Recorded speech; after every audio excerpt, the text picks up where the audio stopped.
away. Welcome to Spaghetti on the Wall, where we throw ideas, see what sticks, and nurture those that do. I'm your host, Armando Leduc, an actor, entrepreneur, and coach, giving you insights that light up your world. We're here to explore the realms of business, marketing, and life, serving up a shot of inspiration with every episode. Ready to make ideas stick and grow them into something great? Let's dive in. Referrals. We're talking about referrals today. Oh, let me go live over here real quick. All right. We're talking. And you know, when I started this podcast, my other podcast called Partnership for Profit, I really wanted to just really shine a light on how important and how crucial and how awesome referral partnerships can be if you do them right. And I got to meet you as a result of knowing somebody in my group who we've built this relationship, Kevin Daisy, and he was like, you have to meet Delisi.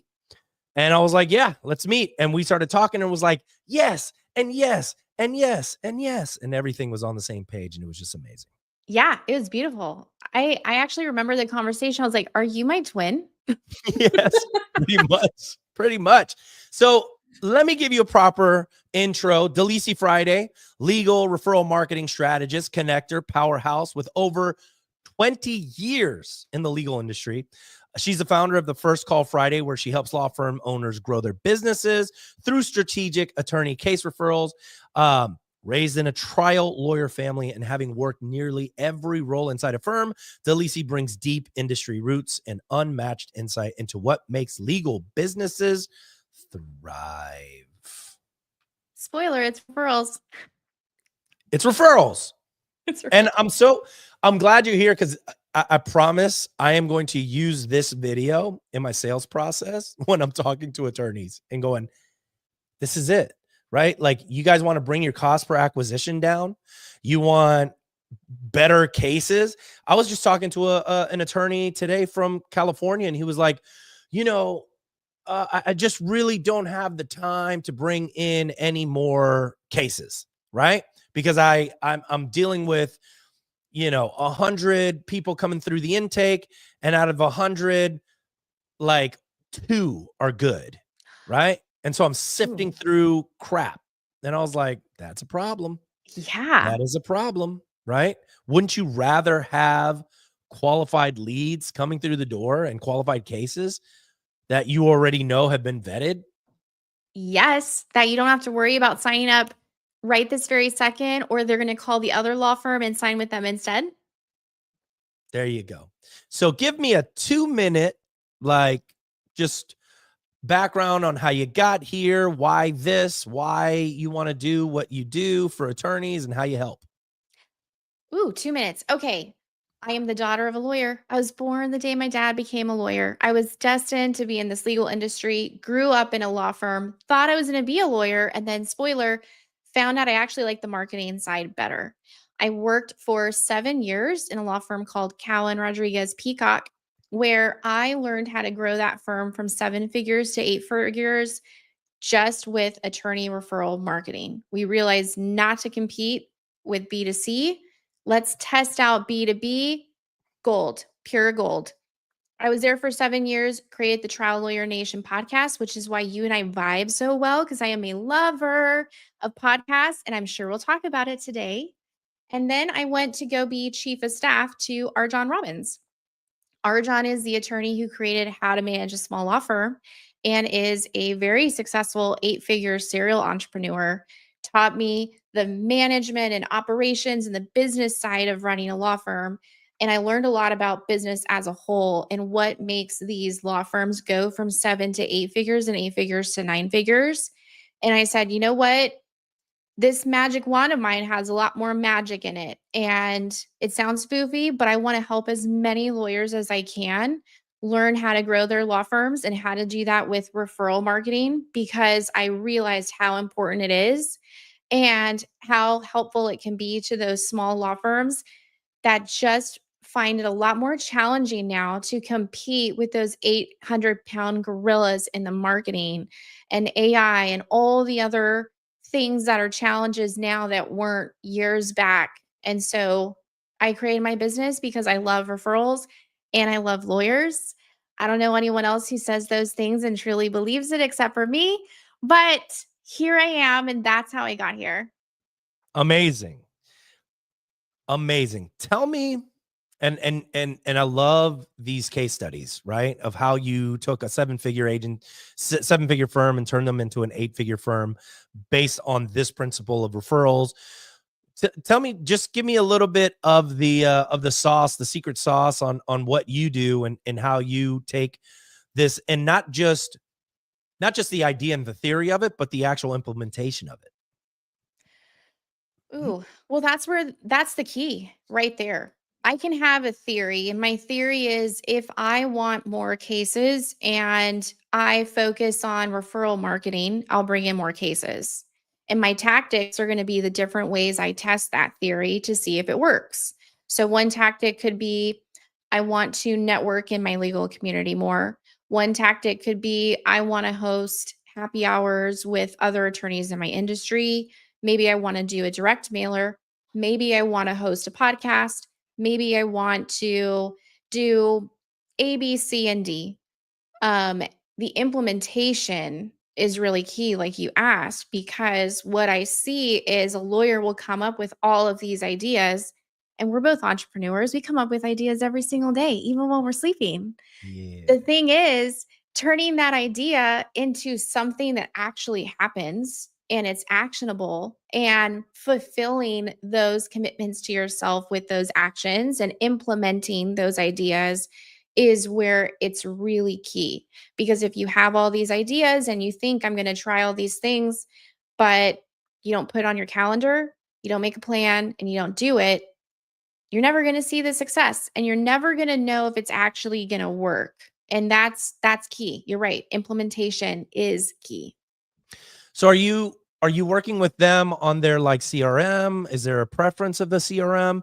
Are you automating these tasks? Who do they get assigned to? Tell me a little bit about that process. No. So right now I'm a one woman show and I will consult with lawyers either how to create a referral marketing strategy because some of them come to me and say, "This sounds great. I don't know where to start." And I'll hold their hand and I'll say, well, it all starts with a list. You have to know who you're targeting. Let's come up with your list. Now let's come up with a budget. What can you really afford to do?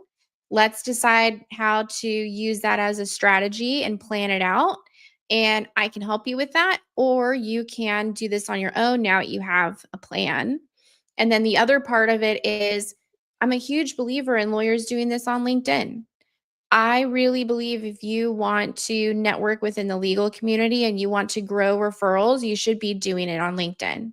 So, the other part of my business is I will train lawyers and their lawyers within their law firm, if they want me to, how to use LinkedIn for referral marketing. And so I don't build the things out, I don't push the buttons. I guide you, I can help connect you. Again, we've talked about this. I'm a natural connector. You want to know who to help you create a video book? I can give you 3 people. You want to know how to sign up for a referral base where you can put your name in this pipeline of attorneys that get referrals through these businesses that have been created? I'll refer you to those people. You want to create a podcast? Know people who can help you create a podcast. And so I can help connect you with those people because that's the network I've created. And I'll tell you who to stay away from too.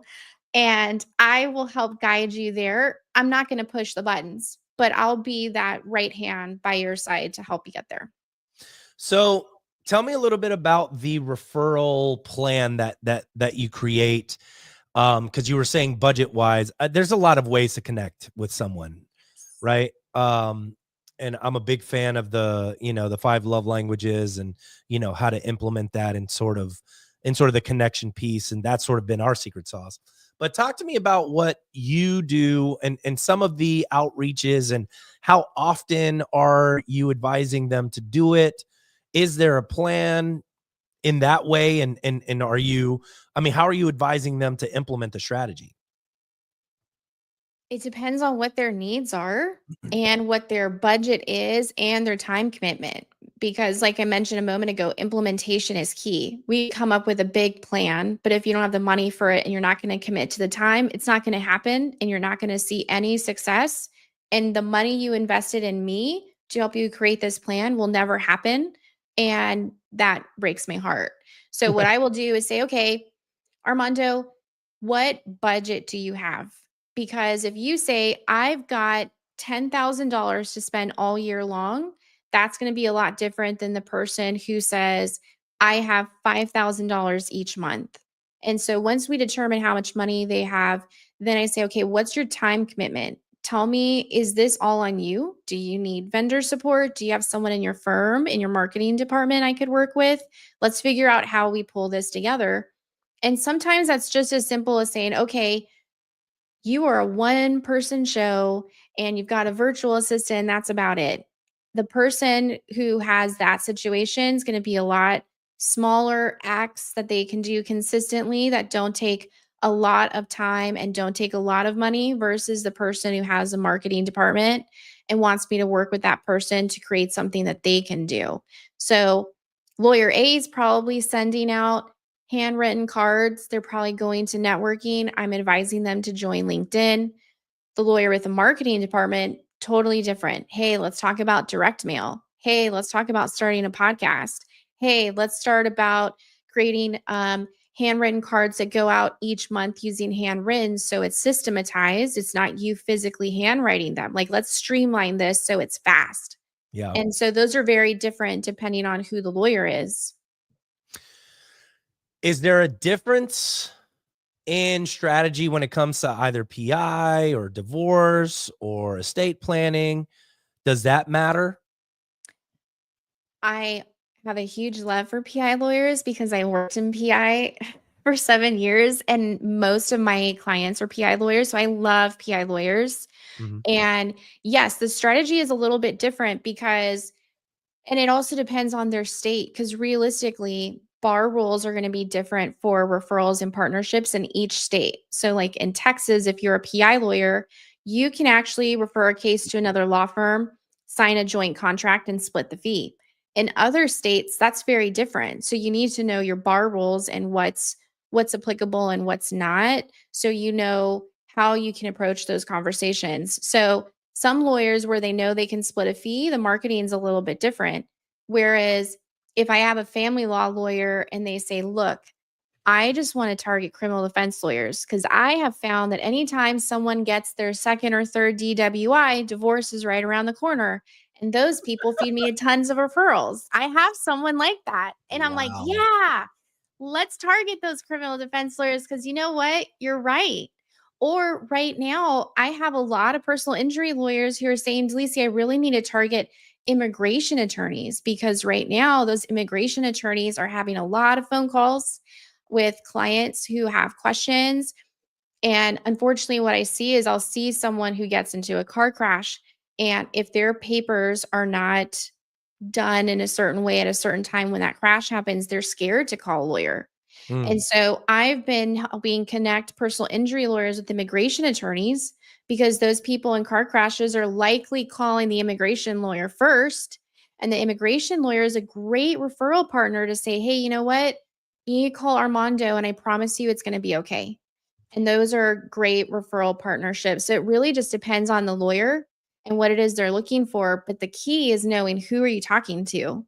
Who is your great referral partner? And if they're not sure, I've been doing this enough where you could tell me a practice area and I'll be like, ooh, you know what? Have you thought about this lawyer? And I love that. So Yeah, for sure. What's the problems that you're seeing with attorneys in terms of mindset and when they're thinking about this, sort of referral partnerships? Why are they hesitant? Why aren't they moving forward with it? I will tell you 9 times out of 10, it's mindset. So I think there's a huge positive reason for the bigger law firms who can't handle some of their cases because their team is overworked or they don't have capacity because a lawyer left, or it's just not the case that they work. to refer out to these smaller firms because the smaller firms can really benefit from it. But sometimes those bigger firms give me pushback because they'll say, Delisi, why would I want to refer this case out to somebody else if I know that my team could handle it and I could keep 100% of the fee? And the mindset shift has to happen when you realize sometimes just because you can do a case doesn't mean you should do a case. For example, if you add this case to your attorney's docket and he's already overworked and he's not turning cases as fast as he can and he's burnt out, and guess what? His paralegal just put in a 2-week notice. Yeah, you could keep 100% of the fee, but is the client going to be happy? Are they going to have a great experience? Is your lawyer going to be more stressed out? If you partner on the case, you know another firm is going to be able to dedicate the time to help that client probably get that case flipped faster than you might because your team is stretched thin. And there's a real benefit to that. But you have to have a very open and abundance mindset to think, okay, just because I can doesn't mean I should. And sometimes that's really hard for lawyers. And I can say that and they hear it, but it doesn't resonate until they learn that lesson themselves and they realize, okay, maybe it's actually better for me to refer out. The other part of it is if you think about it like in PI, cash flow. If you Yeah. partner the case, you don't have so much cash flow that's stuck in your cases because you're working them up. Think about your cash flow. Think about Yeah. how, from a financial standpoint, if I refer this out, I don't have to sink 50 grand in, case expenses and experts, and I'll get to keep that for payroll. Those are the kinds of budget questions you should be asking yourself when it comes to referrals too. But 100%, it's mostly mindset. And sometimes it's those younger entrepreneurs that haven't learned that lesson yet that aren't open to it. But some of them are. You just have Yeah. to find them. And it's the limiting beliefs, right? Like it's the limiting beliefs that we all, and look, I'm not immune to it. It's a constant reminder, listening to the right people and going, no, it is abundant. There's so much business. I can't even handle all of the business if it were to come to me today. So, so when you're thinking about it in those terms and you're like, okay, there's so much more business here. Why not find your allies that you can partner with, right? You're both making Mhm. money and you're not having to spend as much time. So I love that concept. What Yeah. happens if they don't make what happens if they just keep doing the same thing that they're doing? Well, then eventually they might learn that lesson or they don't, and they have to close up shop and go work for somebody else. Yep, Honestly. Yeah, I mean, and that's the sometimes reality. it takes you learning those lessons the hard way before you figure it out. The only reason why I know those lessons is because of my time with R. John Robbins, and How to Manage a Small Law Firm has just under 700 law firms that are a part of that organization. All of those lawyers have the same problems as the other lawyers. And after a while, you start to realize, hey, the family law firm in Florida still has the same problems as the employment law firm in California, which has the same problems as the immigration law firm in Texas. They all have the same problems. Eventually, they all work through them and they figure them out. It just depends, honestly, on the law firm owner and if they are going to be open to learning those lessons now and hearing it from someone or learning it the hard way. Yeah. No, for sure. And I would love to know the story, and you don't have to go into grand detail, but just the story of how you use this for that firm and what that story was like for them. What kind of firm was it? Which firm are The you one talking the one about? that you took to 8 figures. Oh, well, that's not a secret. Michael and I created the Trial Lawyer Nation podcast, and we talked about it on a ton of those podcast episodes. If you want to know the secret, I will tell you two of the secrets, and they're not secrets because we very openly talked about them. One was creating a podcast. And I know you and I are both going to agree on this, but Creating the Trial Lawyer Nation podcast in 2018 was a game changer for us because at the time, people knew of the firm in Texas. Creating that podcast helped expand the law firm brand outside of Texas, grew it nationally. And once that started to happen, then you get invitations to speak at a conference, invitations to join an advisory board. Doors just open left and right.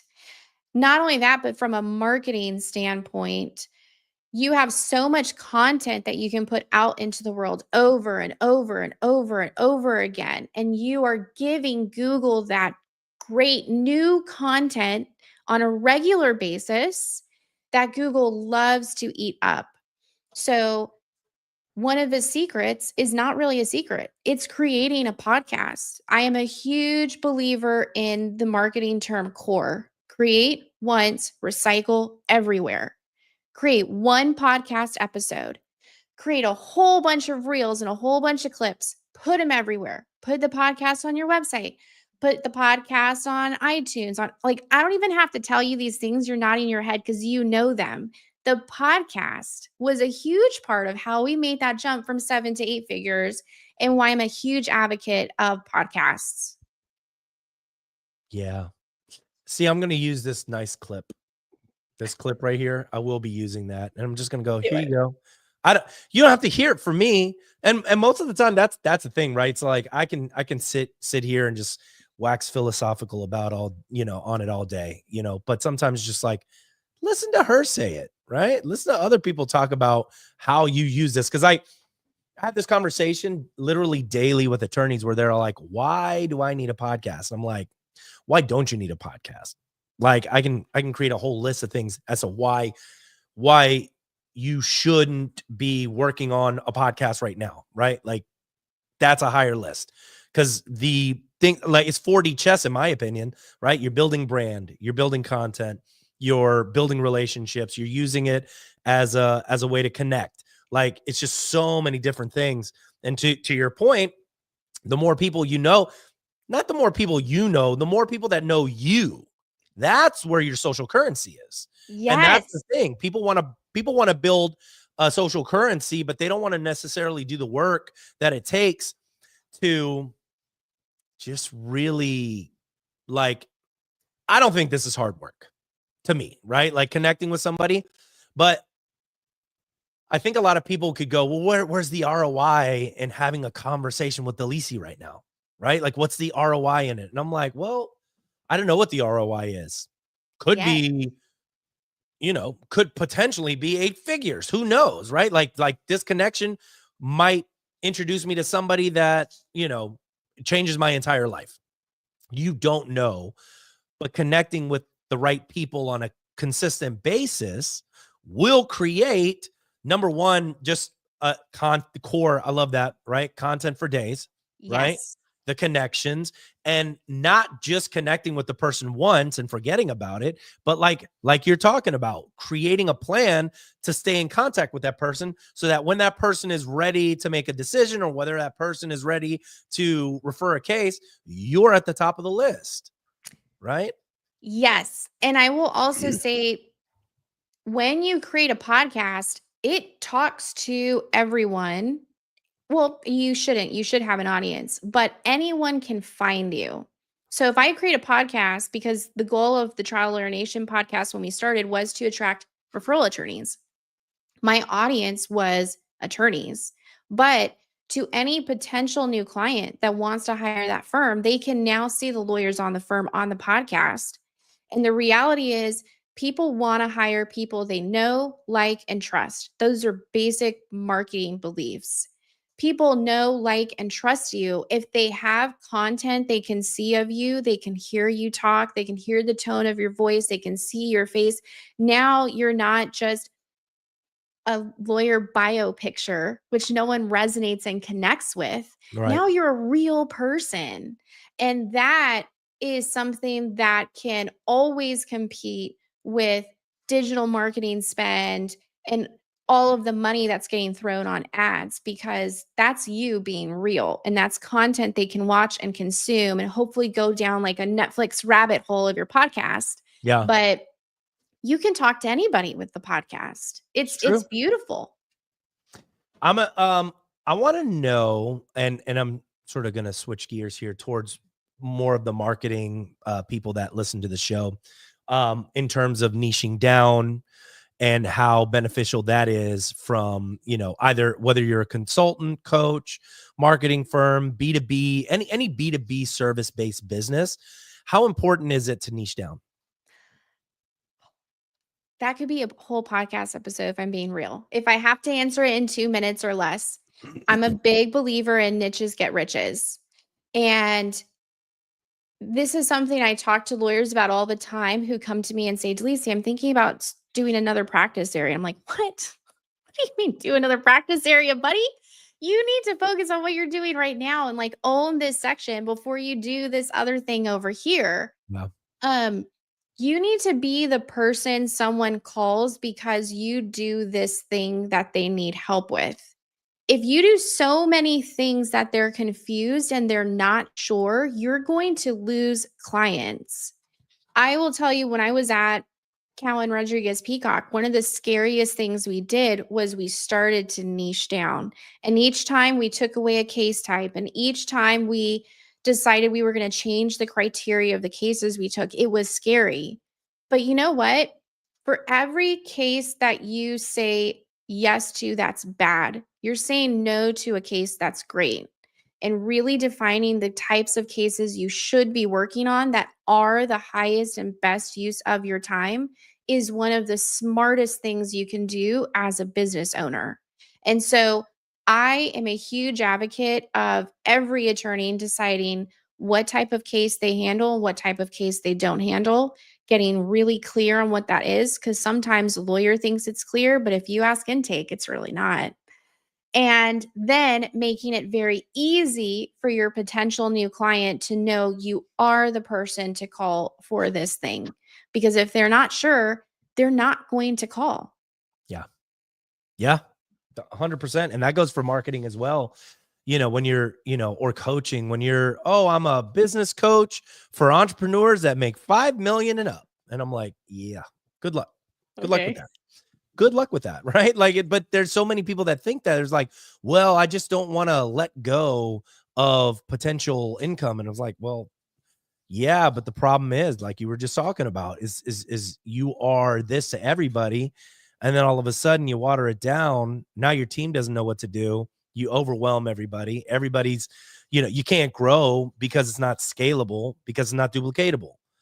Yes. Okay. You said the key word there, scalable. So, one of the things that I know to be true is when you handle so many different case types and you are trying to scale your firm from 6 figures to 7 figures and 7 figures to 8 figures, you have to have the right processes and procedures in place to make sure your firm is running effectively.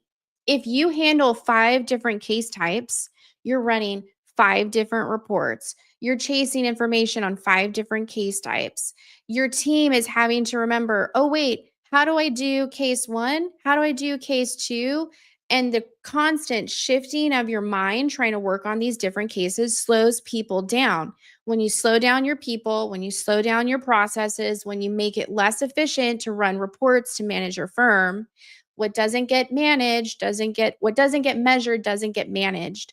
And if you are all over the place like spaghetti on a wall, you are not going to be as efficient and as profitable as you should be as a law firm. Hallelujah. Or any business, Yeah. right? I like to say you're preaching to the preacher right now. This is That's why my we get phrase, along. trademarked. But yeah, but no, for sure. How are you currently marketing, and what are your give me some insight as to what you're doing for your company, marketing wise, and what's working, what have you tried in the past, and what are you seeing for the next 6 months that you're all like, yeah, I'm doubling down on this. So, I am a big believer in talking the talk and walking the walk. I have spent $0 on marketing. but my consulting roster is full and I have a wait list for it.